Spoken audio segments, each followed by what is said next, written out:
Good morning, and thank you for joining me, Coach Michael, on your Monday morning.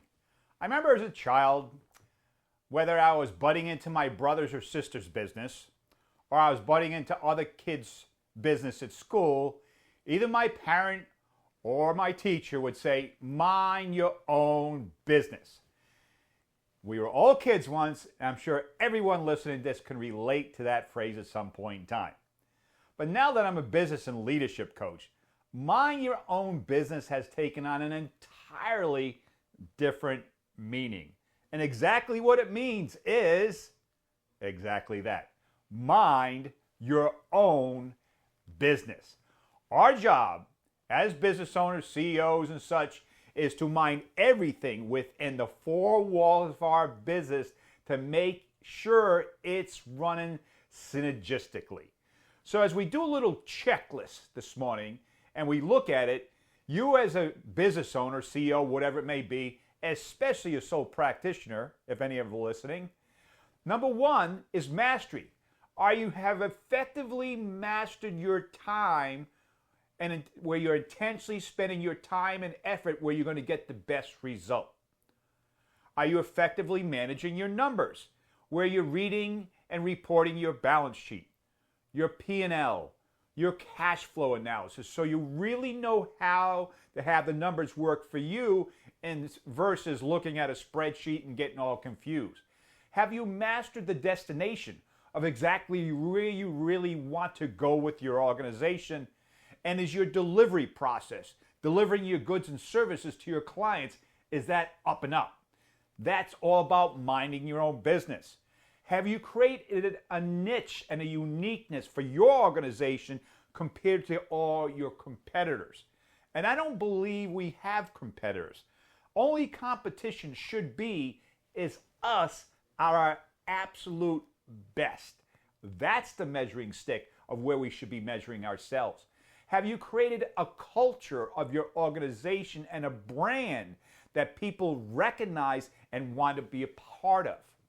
Have you created the systems within your business to have it run synergistically? And system stands for saving yourself stress, time, energy, and money. Have you created standard operating procedures so you have structure for your organization, for your team to adhere to, instead of coming to you as the business owner and asking you questions and you explaining to them how to do it? And speaking of team, have you created the structure for your team? Do you have the proper onboarding process? Do you use position agreements when you hire people? Do you do the review process so you're proactively letting them know of their expectations and where they can shine up their expertise to get better over the next 30 or 90 days? Do you have all this in place? Do you have the culture articulated to where the team and the employees will align with the culture of the organization so it creates consistency? So mind your own business means exactly that. Forget everything else that's going on the outside of your four walls of your organization. There's always something going wrong or right outside those four walls.